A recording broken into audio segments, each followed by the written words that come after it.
Okay. Move on to Public Works.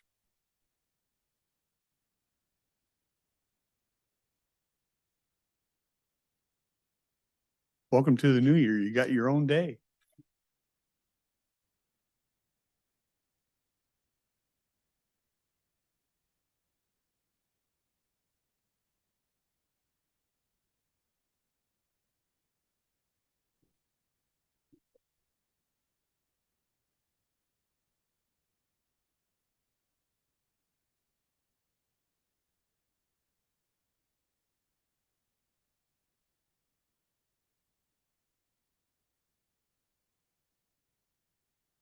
So good afternoon, Susan Eugenus, County Engineer. So what I just handed out to you is the first item on the agenda is the MPDES NOI form that we need to submit to Ecology, and all those acronyms meant. It's our notice of intent to reapply for our National Pollutant Discharge Elimination System permit, which our current permit expires in July 31st. The new one will go into effect August 1st. We will be reapplying as a phase 2 to the Western Washington Municipal Stormwater Permit. We are required to have this form signed and returned to Ecology by February 1st. Currently, the way our system is set up, Commissioner Mortensen is our designated legal representative. The last time we set it up with Ecology. So I'm here requesting, I have filled out the required information online, which included our population and just 2 other simple items. And this is the form stating that, yes, as an elected official that's been designated by the board, I am agreeing that we are going to reapply for coverage under this.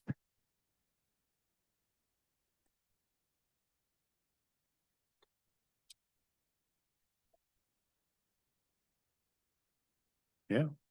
So you want me to go ahead and sign it?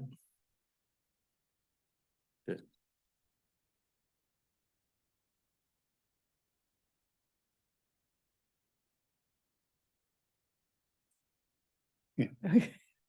Yeah, we have to have it, right?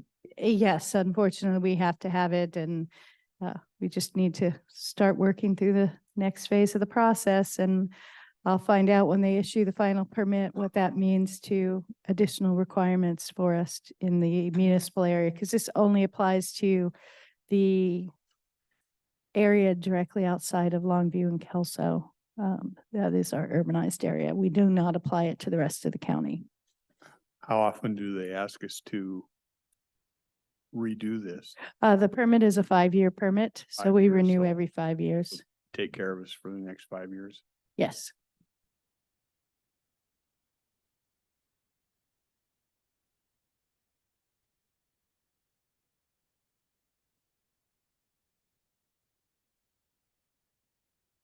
Who's kicking this off? Oh, I am. Okay. I just don't know if there's anything more on that subject. We're all good. You will have to let me know exactly which of the 4 lines you want signed. Okay. The next item we had once Mike Moss, Public Works Director, Public Services Director. We have Cougars WATV listed on there just because recently you've received emails, and so did our team, about the speed limit in the Cougar area concerning ATVs and the access to the road. That's a DOT road. The email initially was been going through Patrick Harbison in the office, so invited him here today. See if there's any more questions or if he has any more updates. I know the county's chief, Doug Jensen, responded, I think, over the weekend also. So Yeah. I know it's front and center, so I just want to make sure it was on our agenda today to discuss if there's any discussion items. So Mike, did I miss something? Didn't our attorneys say we don't have the power to supersede the state? So we can't do anything, Correct. and they're refusing to accept that as a valid answer. Yes. I think it's important to add, we've pressed pretty hard over 2 years, maybe 3 or 4. Time flies when you're having fun. And we've pushed to the boundaries at which now it's a stone wall. And our legal team says you can't do anymore. Correct. Doug has said that he considers this matter both statutorily and legally closed. He doesn't believe that there's anywhere to go both statutorily and legally. Is the 35-mile push was it for the ATVs? Correct. Is that why they were pushing for this? Yeah, You so can go on back roads, but you can't go on the highway. if it was 35 miles per hour, they could be allowed to go on the highway. They have so they're allowed, we were able to get it inside Cougar, they're allowed to pass. Right, We were allowed to work with WashDOT to get that passed. There's a hole between Cougar and the National Forest, and they have WATV routes just inside the National Forest, just past Swift 2. And so they're trying to fill that gap. It's about 3 mile. It's about a 3-mile gap between Cougar. So and that's the that push space. for the 35. Correct. And there's no real easy way to do an off-road trail there. There's a creek, there's, critical areas, there's rocks, faces if they tried to do via the BPA lines. There's just no real easy way to go outside of the right of way. And, we completed a, speed study. WashDOT completed a speed study. We did a separate speed study. They both came up with the same conclusions in that lowering that speed limit would be detrimental to the public safety.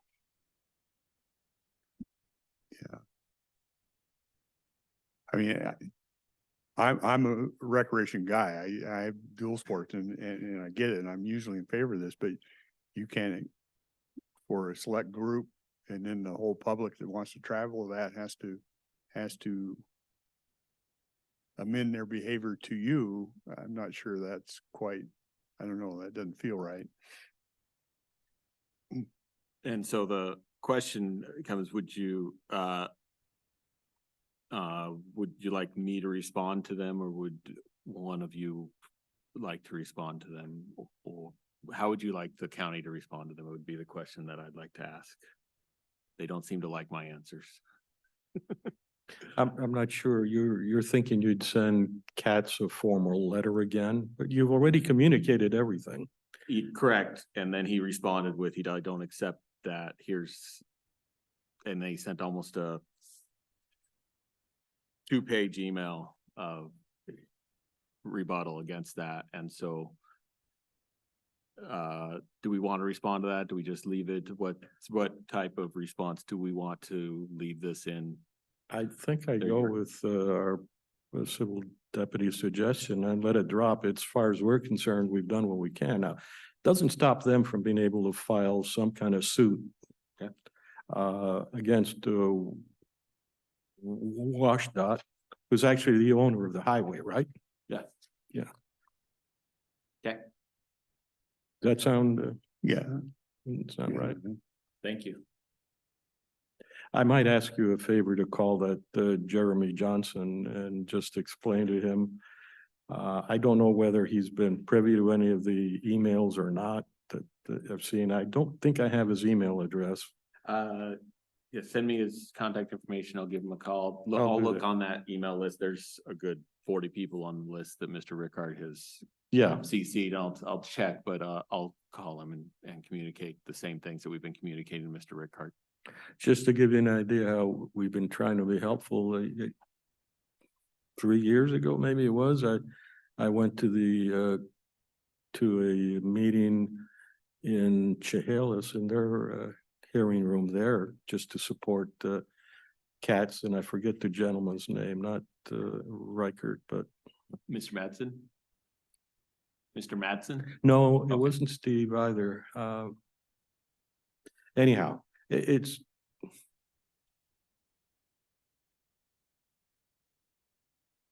They do a lot of good and they offer a lot of opportunity and whatnot. And we did everything we could. We've worked at this for 3 years to try to work with WashDOT to get this, and unfortunately, we run into roadblocks every which way we turn.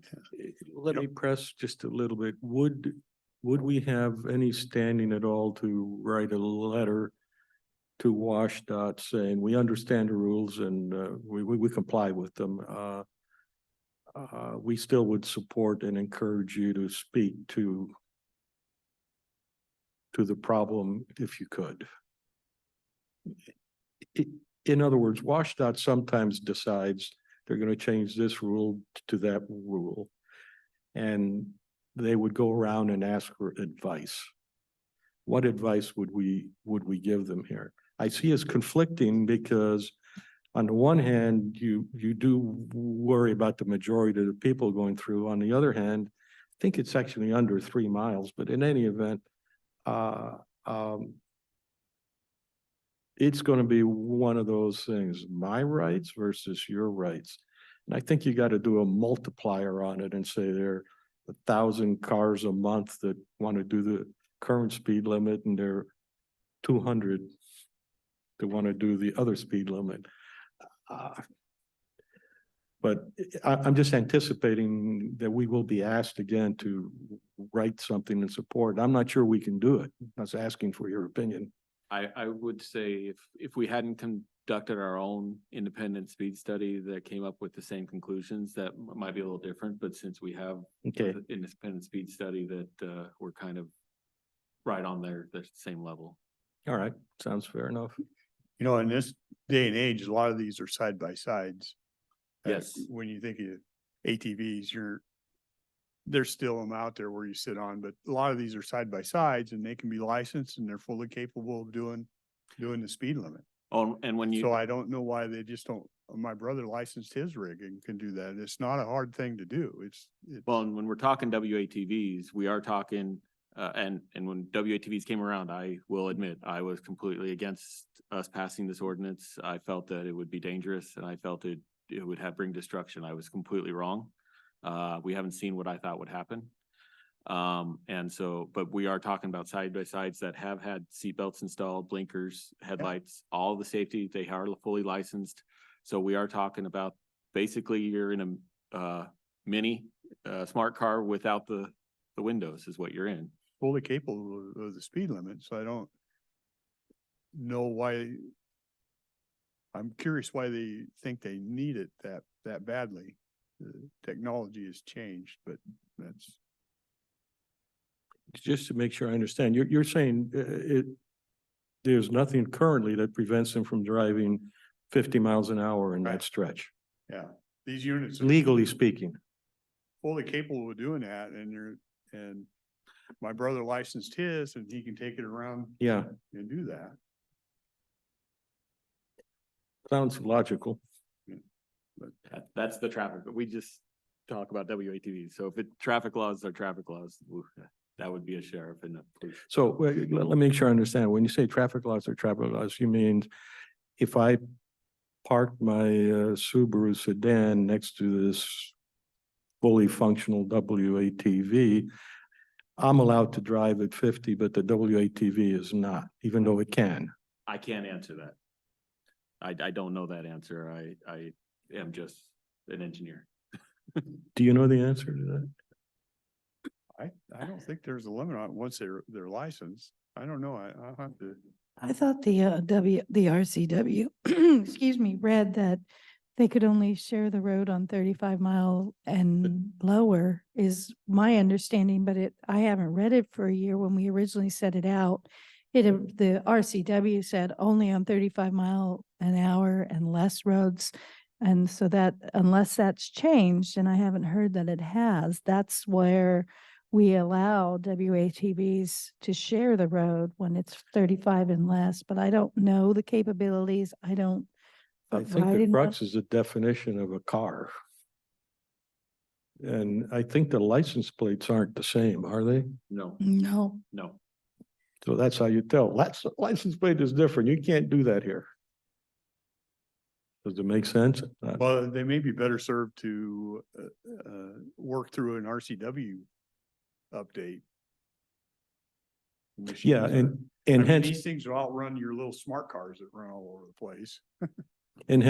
that was my question. Where would we stand if we were asked to provide advice in support of a request of the legislature to fix something? I can't answer that. I'd have to look at it specifically on a case by case basis of what they'd be asking about.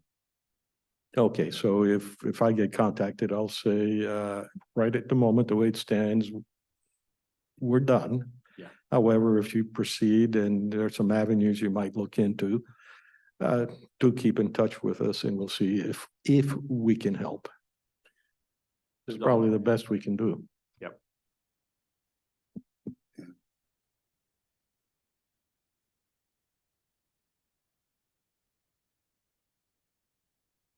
Okay. All right. The last item we have today is a cougar rest area. There's been talked earlier this year, I believe in October, September, just some discussions about the lease with Pacific Core and the Port of Woodland ending for the rest area by Cougar there, mainly the restrooms there. There's been discussion just recently about maybe having the county look at entering a lease with Pacific Core for some of the duties at that location. So we saw the lease, got copies of it, kind of went through it a little bit. I don't know if Doug's had a chance to review it. There's some items in the lease that are concerning because it's more than just restroom duties, which we initially thought it might be, and the stuff you're liable for at that premises, including the structure, trails, benches, parking lots, stormwater, roofs, plumbing, a lot more than just cleaning bathrooms from our staff. But I think, sure. Savannah's got copies, I think, of where the location is up at Cougar. I haven't been up there for quite a few years, so I can't remember where the trail went out, but it sounds like it's a trail towards the lake with a bench at the end. We'll do what the commissioners want us to do, I think, but we really need to jump through this contract or look at it fairly closely to see, make sure we're all on the same page before we sign up. Initially, it looks like it's like a 33-year contract. My first recommendation would probably make it more of a 5-year contract to see how it all goes before we sign to a long-term deal with Pacific Core up there. I never got a very clear idea why the Port of Woodland decided to give it up. But even more importantly, why does Pacific Core need to have a contract? They have a maintenance crew all up along the river, and it's kind of an unnecessary expense for us to have to go through. They've Yeah. got the crew there, so. That's what we thought too. They have campgrounds on the highway already. Why would not Pacific Core maintain that structure? I know Patrick has some information. I think he's talked a little bit with Jennifer at the Port of Woodland, may have some details exactly why they did re-enter it into a new contract. Just to chime in a little bit. So Patrick might have some more recent information, but about 20 years ago, a local group came together, asked Pacific Core for permission essentially to build a restroom on their land. And they agreed. They entered into this 20-year lease. And it sounds like because of some of the items that Mike mentioned, there's been some concerns in the lease. The cost of managing the facility is extremely high. It could be some of the factors that the port was not getting involved. So it is not a FERC requirement. It's not a federal requirement for Pacific Core to have this. They just essentially granted the use of the land for this facility. So I don't know if Patrick has additional information. Talking with director from the Port of Woodland, Jennifer, my understanding is that when the 20-year lease was up, a year ago, they started negotiating with Pacific Power. The same concerns that Mike raised were what brought Port of Woodland concerns as well. Fully indemnifying the Pacific Power for the entire parcel, including the portions that the Port of Woodland would not maintain or touch at all.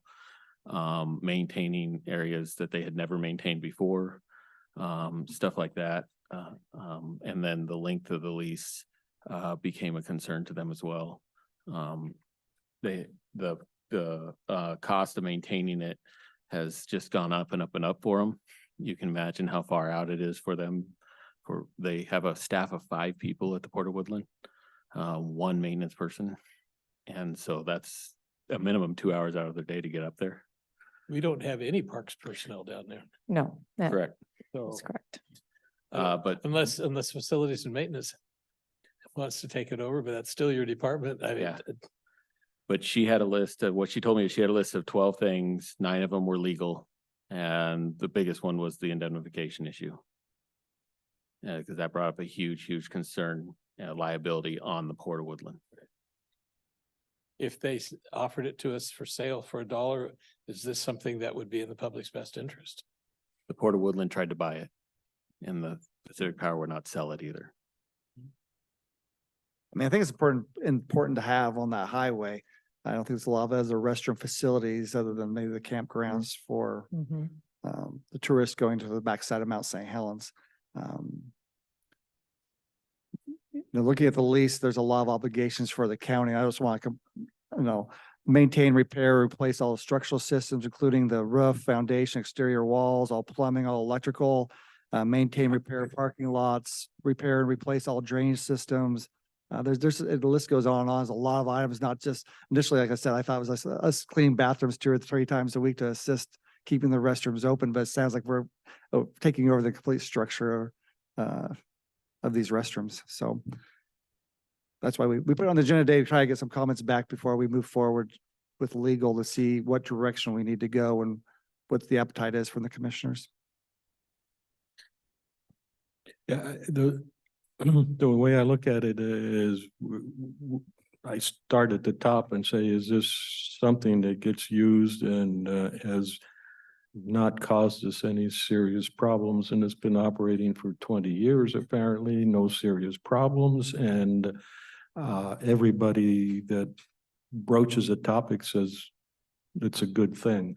So I then go down a level and I say, who pays for this? Well, ultimately, it's the taxpayer. Even if it's Pacific Core that's paying something in there, it comes out of your utility rates somehow. So I don't get too excited about how to figure out how to charge. No offense to any of the finance people. I know they have to figure out how to pay for it. And there's some rough edges there. I fully agree with Mike Moss where he's concerned about, the contract seemed like, no, we're not trying to lease out the Empire State Building. It should be much simpler than what's there, and liability there. Well, one of the reasons I sent it to our PAs is because they'll look at it and say, this is ridiculous or not. Or they'll let us know, do you really want to assume that responsibility? I think we want to have the rest area open and supported, but it'll take us a while to figure out how to do that, I think. I agree. And then the question is, in the interim, can we operate it? Yeah, I don't know if we can without a contract in place, but we could try to fast track this. It sounds like, according to Patrick, they've been working in the last year with the port, between the port and Pacific Core, trying to get this going. So I expect it to be quick, but especially if we have some major changes in the contract. If they really want this open, if Pacific Core does, then they'll look maybe through a different lens and maybe look at more on the county level, say, we'll assist you, but it's got to be with a different contract there. Funding wise, I actually thought this morning maybe this was maybe a tourism dollar. I know Kim, she's not in the room here, but she does have some extra funding. It sounded like when I talked to her in her budgets that this is really going to be for use, I believe, for tourism going to Mount St. Helens, and maybe if it's going to impact general fund, which Parks does, maybe there's another revenue stream from the tourism dollar side to assist on some of this. So I'll have to visit with Kim on Does it that. have a little building she can sell stuff out of? Good. So it sounds like we if you guys are in agreement, we can go back to legal. I know Doug's got a copy of this and start the negotiation side that gets the contract a little bit more in favor of the county. Yeah, is there, That's I'm hoping that there's an interim way, every day that idle, it becomes a less desirable, if you will.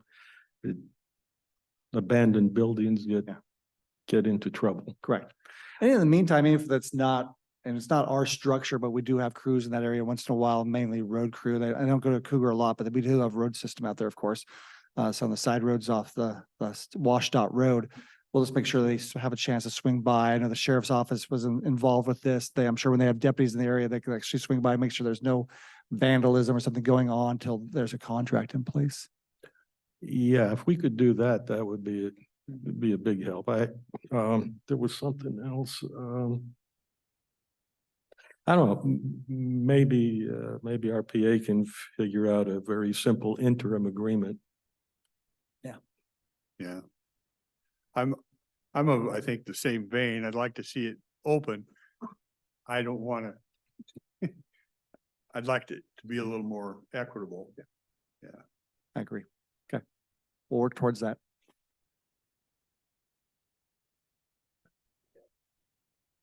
I wonder if the mobile home park right across the street might subcontract with us. Yeah, we thought the same thing. We thought there'd be some couple campgrounds up there privately ran that might want to do that instead of us running our crews up there. It's about an hour and 15 from Riverside, where our main headquarters is at for parks, to this location one way.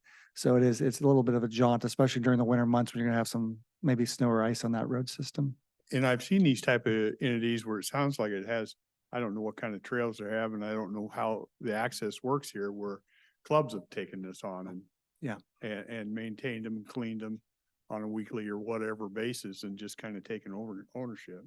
True. Yeah.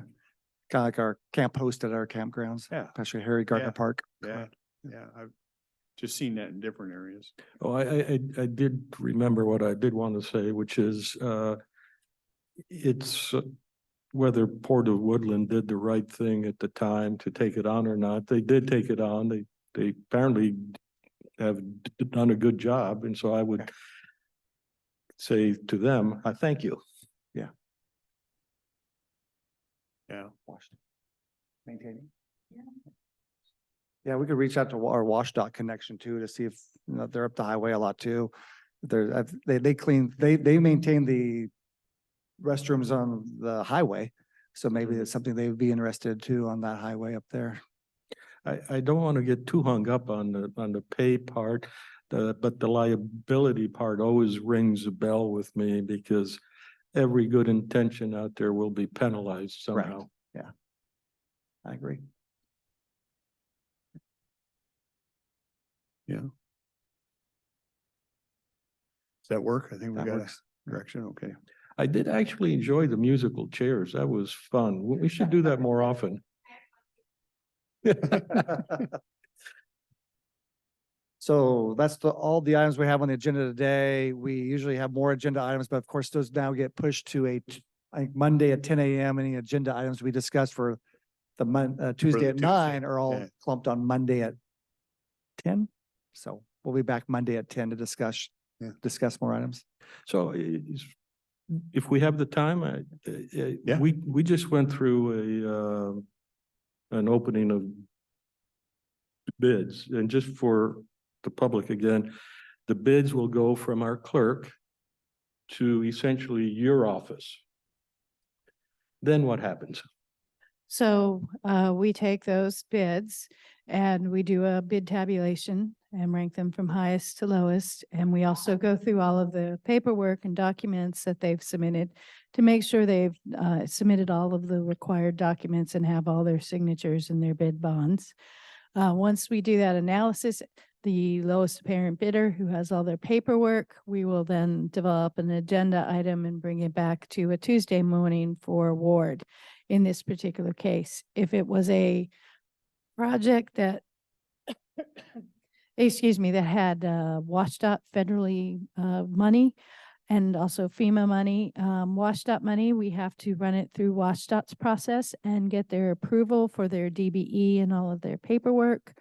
When it's FEMA money, we go through the state Department of Emergency Management to obtain their approval, and then we bring it forward to the board that they concur with the Public Works analysis. And at this point, everything is a check the box. So there's one box that you'll check for the lowest price, but then there are a multitude of other boxes that need to be checked. Yes. Okay, and then before a bid is submitted, interested in submitting a bid, how do I hear about it? And can I then come back to you and ask a question? And if you answer me, how do you deal with that? So we advertise our bids in the our paper of record, which is the Daily News. In addition, depending on the project, we advertise. So for a lot of consultant projects, we also advertise in the Daily Journal of Commerce. And then our construction bids, we put them on a website called Builders Exchange. And so contractors can access all of the documents on that website. In respect to questions, Before you go there, then, yes, if I'm a contractor, can I put myself on your list saying, please send me particular announcements? we do not maintain a list and respond to that. We do have some contractors, for example, for overlay, Granite and Lakeside in general will call up and say, when do you guys expect to go out to bid? And we generally tell them, and so they will watch in that time frame. When it goes out, we run 3-week advertisements. That's our requirement by the state, that we advertise construction projects for 3 weeks. Okay, and if I'm interested, I have enough time to check the website one time a week, and I'll be in good shape. Yes. One time a month. One time a month, you might miss something because we do Okay. the 3 weeks advertisement, but if you're checking it every week, and you do go on that website and they do show new postings on the top. So if you're on there every week, they'll have like the last week and you can see them by week, Okay. or by jurisdiction. So then if you've downloaded the documentation and you have gone through it and you have questions, we do allow contractors to call in or email with questions that we respond to.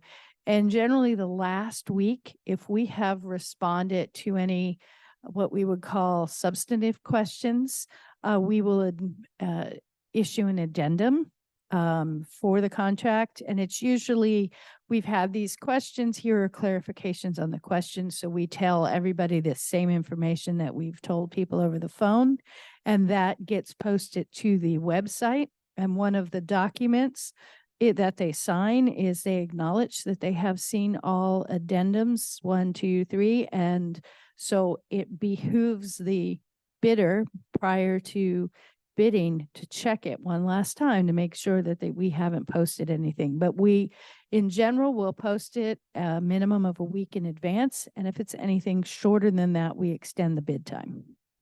And if I'm a contractor and I ask you a question, it's basically between you and me, unless it's a question that needs clarification for everybody.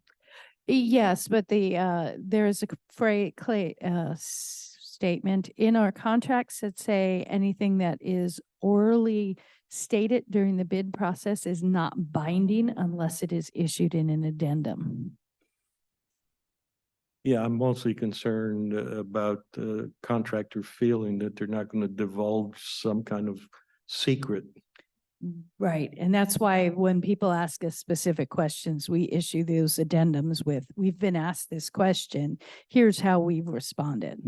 But it isn't every question you've been asked, only ones that you feel everybody needs to see. Right. If somebody calls me up and asks me what the source of my money is, I won't necessarily issue that as an addendum. So it does have a minor impact, but it's usually in there that this is a washed out money. You have to do these particular paperwork, whereas other projects, you wouldn't have to do some of your DBE goals and interviews, and there's a whole laundry list of things.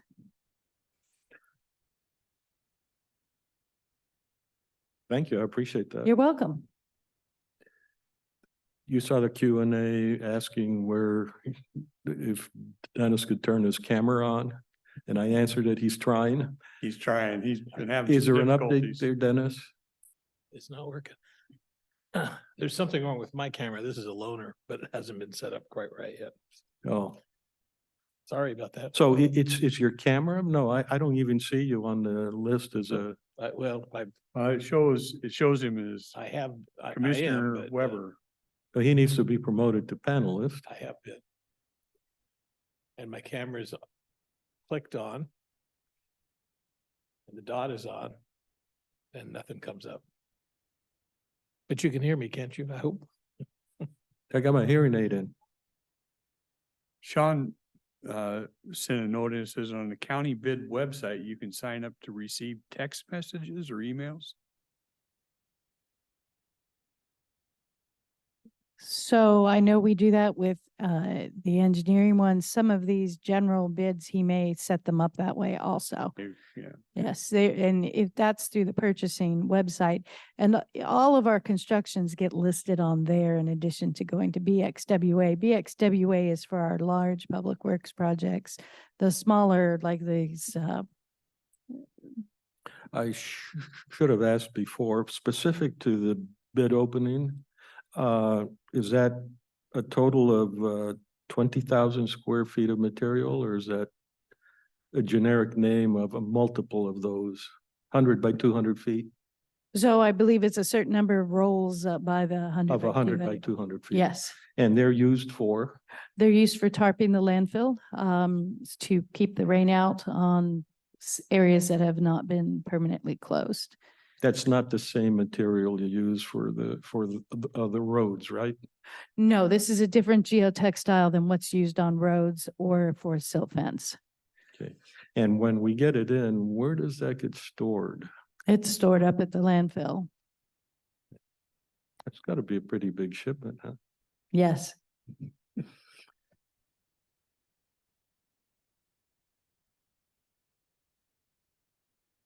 Way off the subject. You got any Michigan Wolverine fans over at your place? I'm looking for wife. people to take $1 off of. My wife, she was wearing a Wolverine sweatshirt on. Is she? Yeah, yeah. You tell her commission will bet her $1.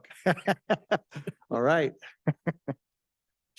When she loses, she just has to sign it because I hang on to them. Okay, Okay. we'll tell her. It- I took one off a Texas Longhorn. this past day. Is that what this is? Yeah. Yeah. Yeah. Yeah. I'm afraid I was watching the international checkers tournament. There were also a lot of dog agility shows on that day. So if anybody's into dogs, they could have been watching those. Different type of dogs. I was actually undergoing intense cardiotherapy right up until the last minute. Exactly. They gave me a new one, my old one. Okay. All right, thank you. We don't do anything else till 2:30. That'll give us plenty of time to set up. Yep. Yeah. Excellent, thank you. We have time to set up.